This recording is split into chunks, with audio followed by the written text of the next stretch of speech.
खबरों की शुरुआत करते हैं एक बड़ी खबर के साथ, क्योंकि राहुल गांधी को आज गुजरात की हाईकोर्ट से बड़ा झटका लगा है और वहीं राहुल गांधी पर बीजेपी ने एक बड़ा हमला भी कर दिया है। मोदी सरनेम पर राहुल गांधी की आपत्तिजनक टिप्पणी थी। राहुल गांधी में गैर जिम्मेदाराना अहंकार है, रविशंकर प्रसाद ने एक प्रेस कॉन्फ्रेंस में कहा। उन्होंने कहा कि कोर्ट के मुताबिक राहुल पर ऐसे कुल 10 मामले दर्ज हैं। राहुल गांधी ने सावरकर का अपमान किया। फैसले में राहुल के आचरण पर भी अदालत ने टिप्पणी की है। उन्होंने ये भी कहा कि मानहानि केस में राहुल गांधी आदतन अपराधी हैं। राहुल गांधी को माफी मांगनी चाहिए। रविशंकर प्रसाद ने ये सारी बातें एक प्रेस कॉन्फ्रेंस में कही। उन्होंने ये भी कहा कि टुकड़े टुकड़े गैंग के साथ राहुल खड़े होते हैं। राहुल गांधी ने ओबीसी समाज का अपमान किया है। रविशंकर प्रसाद ने एक प्रेस कॉन्फ्रेंस में ये सारी बातें कही हैं। क्या कुछ कहा है रविशंकर प्रसाद ने, पहले आपको वो सुनवा देते हैं।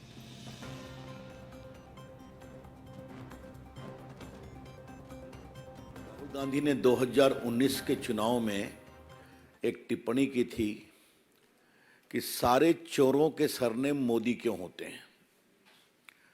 आपको पता है कि मोदी सरनेम अधिकांश पिछड़े और अति पिछड़ी जातियों का होता है देश भर में, और ये घोर रूप से आपत्तिजनक टिप्पणी थी। कायदे के मुताबिक उनको माफी मांगना चाहिए था, स्लिप ऑफ टंग हो गया, लेकिन माफी मांगना तो उनकी फितरत में नहीं है। रविशंकर प्रसाद को आप सुन रहे थे राहुल गांधी पर हमला करते हुए। वहीं राहुल गांधी को गुजरात हाईकोर्ट से एक जोर का झटका लगा है। राहुल गांधी की याचिका को गुजरात हाईकोर्ट ने खारिज कर दिया है। सजा पर राहुल गांधी की अर्जी खारिज हुई है। राहुल गांधी की सजा बरकरार रहेगी। राहुल की संसद सदस्यता फिलहाल बरकरार नहीं होगी, क्योंकि उन्होंने सजा पर रोक की मांग की थी, जिस पर अब अदालत ने इनकार कर दिया है। सूरत कोर्ट ने राहुल को 2 साल की सजा सुनाई थी, जिसके बाद उनको अपनी संसद की सदस्यता गंवानी पड़ी। और इसी खबर पर हमारे साथ हमारे 2 सहयोगी लाइव जुड़े हैं। हमारे साथ महिमा कटारिया बीजेपी दफ्तर से लाइव जुड़ी हैं, जतिन रावल हमारे साथ गुजरात से लाइव जुड़े हैं। सबसे पहले महिमा, मैं आपके पास आऊंगा। रविशंकर प्रसाद ने जो प्रेस कॉन्फ्रेंस की उसमें कई अहम बातें उन्होंने कही। उन्होंने कहा कि राहुल गांधी जो हैं वो कोर्ट के आदेश के मुताबिक आदतन ऐसे अपराधी हैं। 10 से ज्यादा उनके खिलाफ आपराधिक मामले दर्ज हैं और अदालत ने जो किया वो फैसले को बीजेपी सही ठहरा रही है और हमलावर है राहुल गांधी के ऊपर। बिल्कुल आशीष, जिस तरीके से आपने बताया कि रविशंकर प्रसाद ने आज एक प्रेस कॉन्फ्रेंस की जहां पर उन्होंने तमाम चीजें कही। उन्होंने साफ तौर से ये कह दिया है कि किस तरीके से राहुल गांधी जो है वो एक हैबिचुअल ऑफेंडर है, यानी बार बार कोई ना कोई ऐसी बातें करते रहते हैं। हालांकि ये भी नहीं, उन्होंने ये भी कहा है कि उनको अब्यूज करना है, यानी जितने बड़े नेता हैं या कोई एमिनेंट पर्सनैलिटी है उसको अब्यूज करने की आदत बना ली है राहुल गांधी ने। और जो गुजरात हाईकोर्ट का ऑर्डर आया है उसको वेलकम करती है भाजपा। तो खाली रविशंकर प्रसाद नहीं है, शहजाद पूनेवाला हो गए, पुरनेश मोदी हो गए, जो कि पेटिशनर है इस पूरे मामले में। उन्होंने भी ये कहा है कि ये एक करारा जवाब है उन लीडर्स को जो कि फ्रीडम ऑफ स्पीच को फ्रीडम ऑफ अब्यूज समझते हैं। तो तमाम बातें यहां पर खुल के निकल के सामने आई। लेकिन अगर खास तौर से बात करते हैं रविशंकर प्रसाद की प्रेस कॉन्फ्रेंस की, तो हैबिचुअल ऑफेंडर उनको कहा गया कि राहुल गांधी एक हैबिचुअल ऑफेंडर है। साथ ही साथ ये बोला गया और सवाल उठाया गया कांग्रेस पार्टी पे कि क्यों आखिर कांग्रेस पार्टी राहुल गांधी को बोलना नहीं सिखाती है। साथ ही साथ रविशंकर प्रसाद ने ये भी कह डाला कि ये पहली बार नहीं है कि उन्होंने कुछ ऐसा किया है। हालांकि 2019 का ये पूरा मामला है जब मोदी सरनेम के ऊपर उन्होंने टिप्पणी की। उन्होंने कहा कि जिन जिन लोगों का मोदी सरनेम है वो चोर होते हैं। उन्होंने कहा कि पिछड़े जो जितने लोग हैं उनका सरनेम मोदी होता है, ऐसा रविशंकर प्रसाद ने बोला। तो ये बहुत ही गलत टिप्पणी थी। हालांकि वो माफी मांग सकते थे और इस पूरे मैटर को खत्म कर सकते थे, लेकिन माफी मांगना राहुल गांधी की फितरत में नहीं है, ऐसा रविशंकर प्रसाद ने कहा है। साथ ही साथ उन्होंने ये भी कहा है कि जब एक हैबिचुअल ऑफेंडर हो जाते हैं तो वो विदेश जाते हैं। विदेश जाने के बाद वो हमारे देश के बारे में अनाप शनाप बोल जाते हैं। साथ ही साथ वो कॉन्स्टिट्यूशन के बारे में बोल जाते हैं, संघ के बारे में बोल जाते हैं। तमाम ऐसे लोग हैं या एमिनेंट पर्सनालिटीज हैं फ्रीडम ऑफ स्पीच के चलते जिनको वो अब्यूज कर जाते हैं। तो ये भाजपा का कहना है। साथ ही साथ उन्होंने ये भी कहा कि गुजरात हाईकोर्ट का जो ये ऑर्डर आया है उसको वेलकम करती है। ये लीडर्स को समझाने के लिए है कि किस तरीके से फ्रीडम ऑफ स्पीच को फ्रीडम ऑफ अब्यूज नहीं लेना चाहिए। ये केशव प्रसाद मौर्य ने भी बोला है। तो तमाम लीडर्स, लेकिन महिमा, भाजपा के सामने मामला यहीं पे खत्म नहीं होता। सवाल ये रहेगा सबसे अहम कि आखिर विपक्ष का चेहरा कौन होगा, क्योंकि 2 साल की सजा है।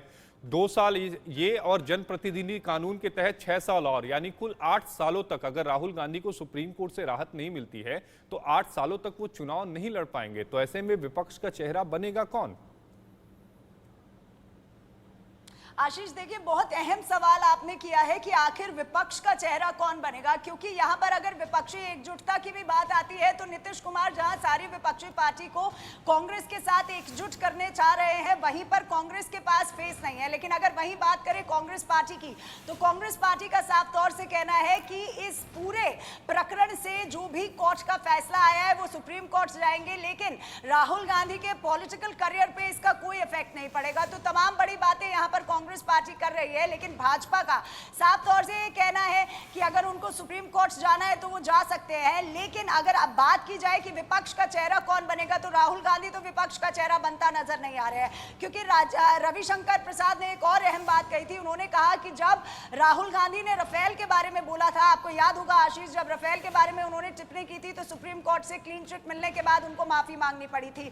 अब देखना दिलचस्प ये होगा कि 2024 का चुनाव है तो क्या राहुल गांधी माफी मांगेंगे, क्या उनको माफी मिल पाती है, क्योंकि कन्विक्शन पे तो हालांकि उनकी प्ली को खारिज कर दिया गया है, मना कर दिया गया है, गुजरात हाईकोर्ट की तरफ से एक ऑर्डर आ गया है। लेकिन अब बड़ी बात है, जिस तरीके से आपने भी कहा कि आखिर विपक्ष का चेहरा कौन बनेगा, क्योंकि विपक्षी महिमाल यही बड़ा सवाल है। हमारे साथ जतिन रावल भी जुड़े हुए हैं। जतिन, कांग्रेस की स्ट्रेटजी अब क्या होगी? राहुल गांधी को बहुत ज्यादा उम्मीद थी कि उन्हें गुजरात हाईकोर्ट से राहत मिल जाएगी। अमूमन इस तरह के जब मानहानि के मामले होते हैं तो उसमें कन्विक्शन पे रोक लग जाती है, क्योंकि 2 साल तक की सजा थी।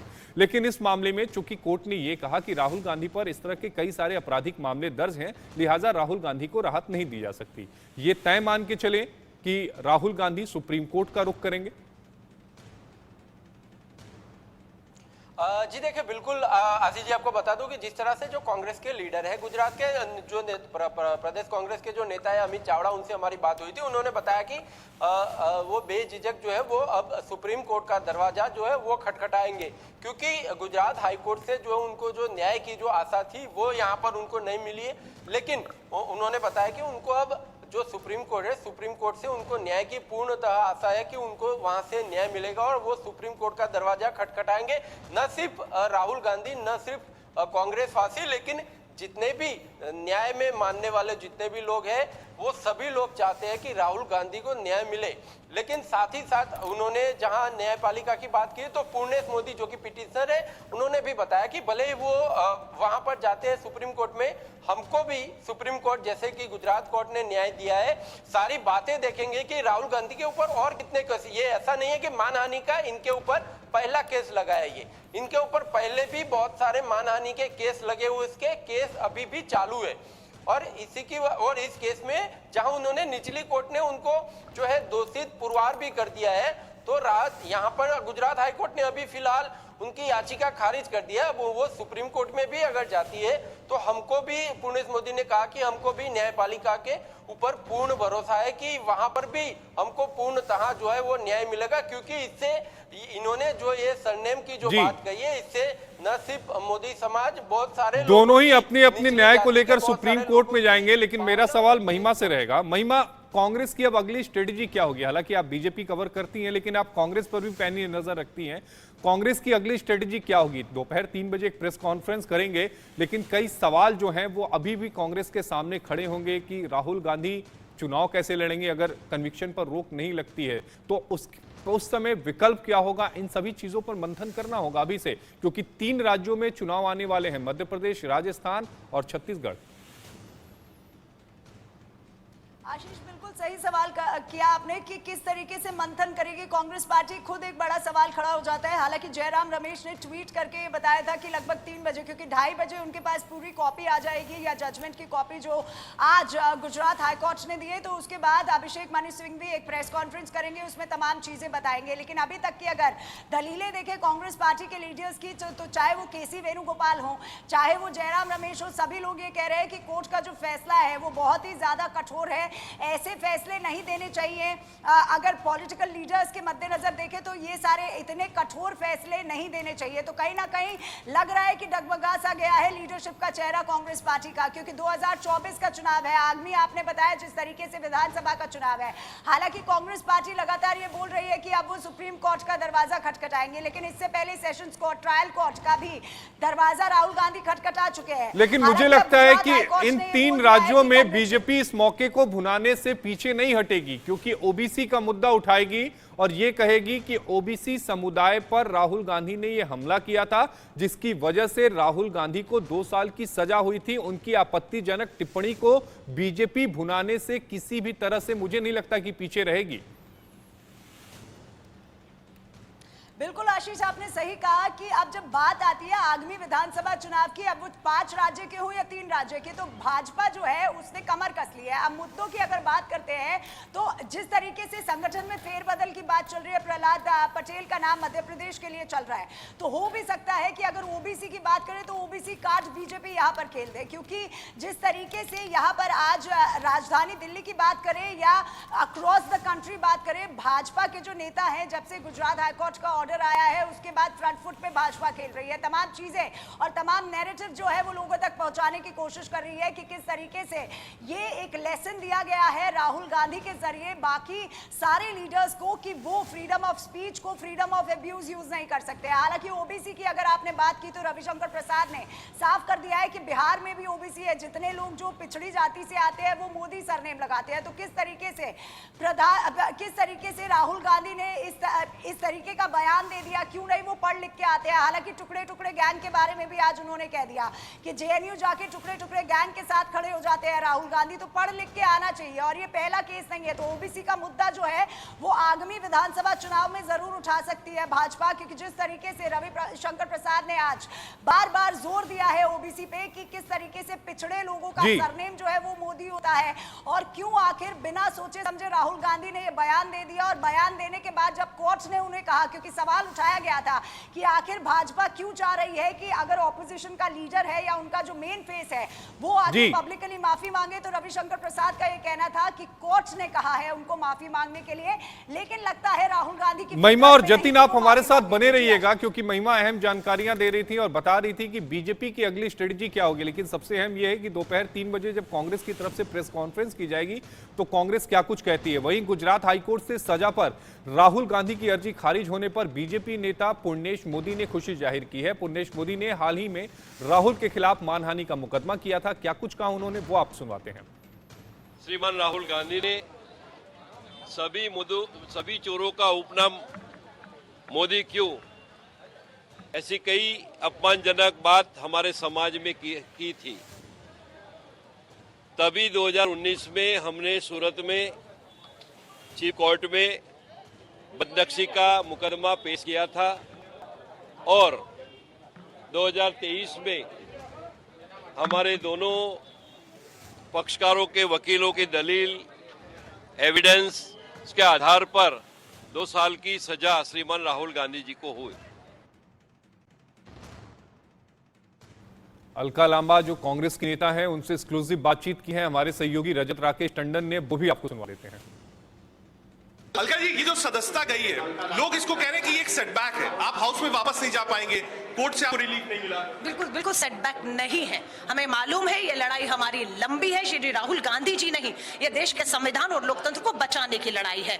कब ये कार्रवाई होती है? जब राहुल गांधी जी संसद में पूछते हैं कि अडानी की कंपनियों में, फर्जी शेल कंपनियों में 20,000 करोड़ किसका है, और उस पर जेपीसी की मांग करते हैं। उसके बाद उनकी आवाज को खामोश करने के लिए हर तौर तरीके अपनाए गए हैं। लेकिन हम इस लड़ाई को, मैं आपको फिर कहूंगी, 3 बजे इंतजार कर। कांग्रेस के वरिष्ठ नेता अभिषेक मनु सिंघवी जी की प्रेस कॉन्फ्रेंस हो रही है। कांग्रेस की आगे की रूपरेखा क्या होगी? सुप्रीम कोर्ट का एक रास्ता अभी भी खुला है। बिल्कुल खुला, लोकतंत्र है ना, आजादी है हम सबको अपनी लड़ाई को अंत तक लड़ने की। और बहुत सी लड़ाइयां निचली अदालतों में जो लोग हारे हैं वो सुप्रीम कोर्ट में जाकर जीत भी उन्होंने हासिल की है। बहुत से ऐसे उदाहरण। जी एक बात और, क्योंकि राहुल गांधी विपक्ष के नेता भी हैं, विपक्षी मीटिंग्स में भी जाते हैं, आपको ये लगता है कि अगर हाउस के अंदर नहीं होते हैं तो उसका एक फर्क पड़ता है, पॉलिटिकल फर्क पड़ता है?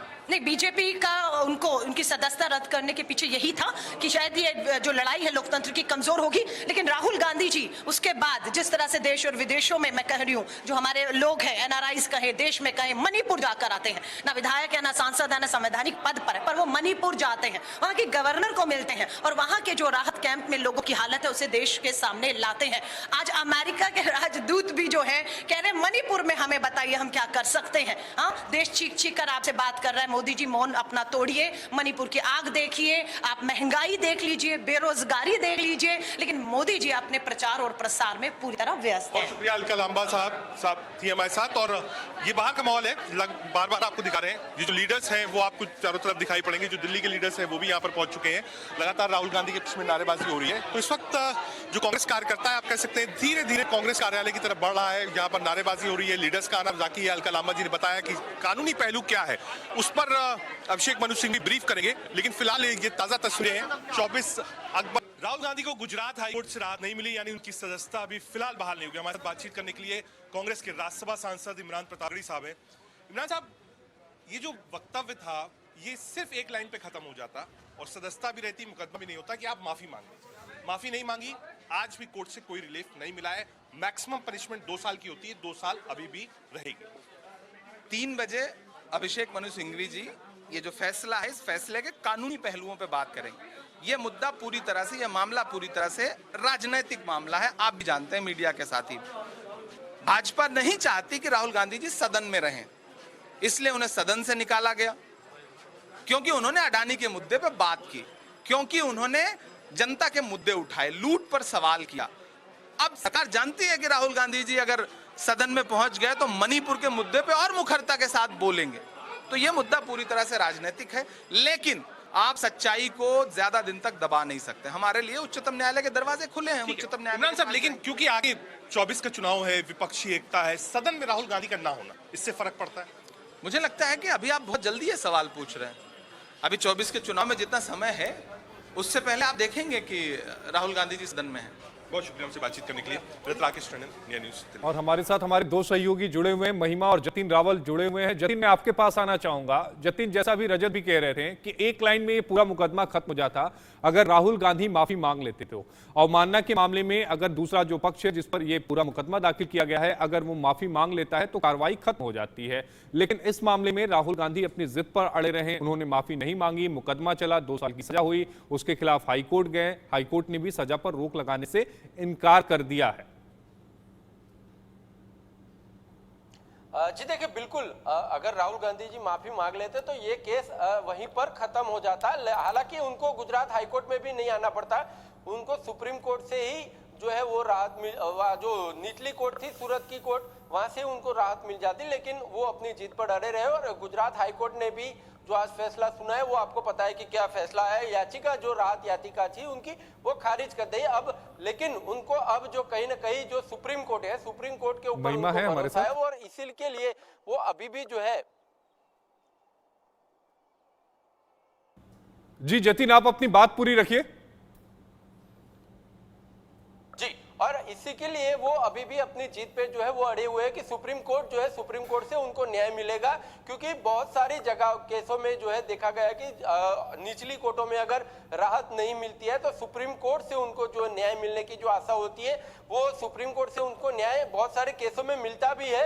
लेकिन जैसे कि मैंने बताया कि उनको भी अगर न्यायपालिका पे पूर्ण भरोसा है, तो वहां पर पूर्णेश मोदी जो है, जो कि मोदी समाज के लिए जिन्होंने पिटीशन जो है वो दाखिल की थी, तो उनको भी न्यायपालिका के पूर्ण रूप से भरोसा है कि अगर वो सुप्रीम कोर्ट में भी जाते हैं तो भले जाए, उनका हक है कि वो सुप्रीम कोर्ट में जाए। लेकिन सुप्रीम कोर्ट में भी हमको पूरा भरोसा है सुप्रीम कोर्ट पे कि जिस तरह से उनका जो स्टेटमेंट रहा था उसके आधार पर अगर वो भी देखेंगे तो वो भी इनकी जो याचिका है उनको खारिज करेंगे। और हमको जो न्याय जो गुजरात कोर्ट से, हाई कोर्ट से मिला है, जो सूरत की कोर्ट, निचली कोर्ट मिला है, वही न्याय हमको जो है वो सुप्रीम कोर्ट से भी मिलने की पूर्ण रूप से आशा है। ये इसी उम्मीद के साथ वो सुप्रीम कोर्ट भी जाएंगे। हमारे साथ महिमा भी जुड़ी है। महिमा, मुझे लगता है कि बीजेपी गुजरात हाई कोर्ट के फैसले को एक अवसर के तौर पर देख रही होगी और आने वाले आगामी विधानसभा चुनाव में इस अवसर को भुनाने की पूरी कोशिश करेगी और कांग्रेस पर इस मुद्दे को लेकर लगातार हमलावर होगी। क्योंकि एक तरफ आज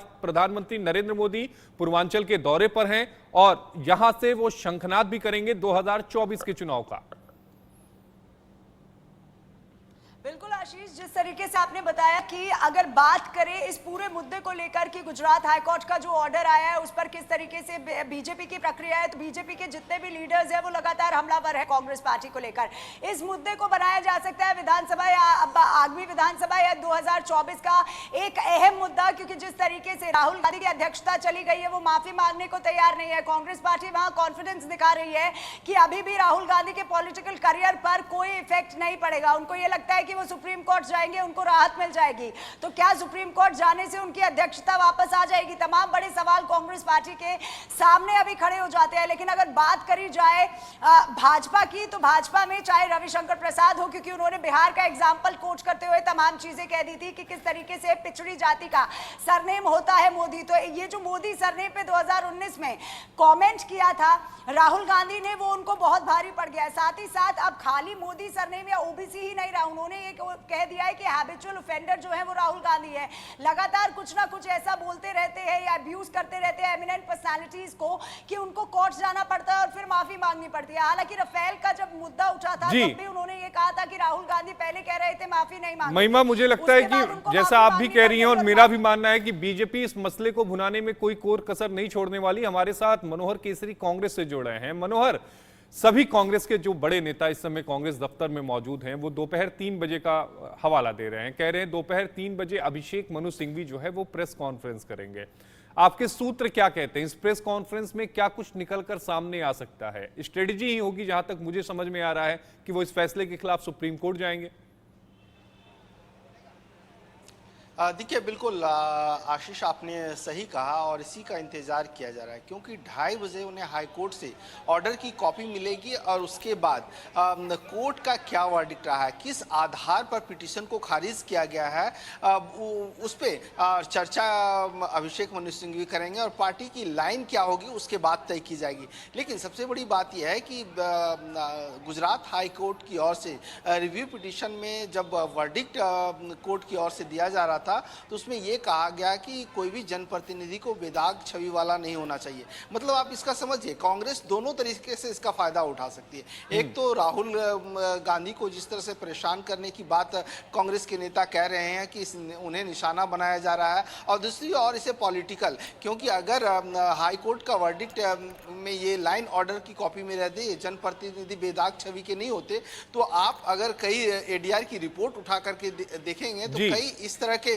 हैं जिन पे कई केसेस चल रहे हैं। तो ये एक इशू कांग्रेस इसे उठा सकती है। लेकिन सबको उम्मीद है कि हो सकता है कि गुजरात हाई कोर्ट में एक बार रिव्यू पिटीशन डाले। लेकिन मनोहर, दिलचस्प बात यह है ना कि बीजेपी और कांग्रेस दोनों ही इस मौके को भुनाना चाहती हैं। बीजेपी 3 राज्यों में इसका फायदा उठाएगी, ओबीसी समाज को लेकर बार बार उनके पास जाएगी और ये कहेगी कि ये टिप्पणी की गई थी। कांग्रेस ये फायदा उठाएगी कि मोदी की टक्कर का अगर कोई नेता है तो वो राहुल गांधी है, क्योंकि राहुल गांधी ने सजा कबूल कर ली लेकिन वो झुके नहीं। आप तीनों का जुड़ने के लिए बेहद शुक्रिया। हमारे साथ महिमा, जतिन रावल जुड़े हुए थे, इसके अलावा मनोहर केसरी दिल्ली से जुड़े थे। लेकिन नजर दोपहर 3 बजे पर होगी जब कांग्रेस की तरफ से प्रेस कॉन्फ्रेंस होगी। लेकिन इसी बीच 2:30 बजे प्रधानमंत्री नरेंद्र मोदी गोरखपुर पहुंचेंगे और वहां पर कई परियोजनाओं का वो शिलान्यास भी करेंगे। बुलेटिन में आप बने रहिएगा, फौरन आते हैं ब्रेक के बाद।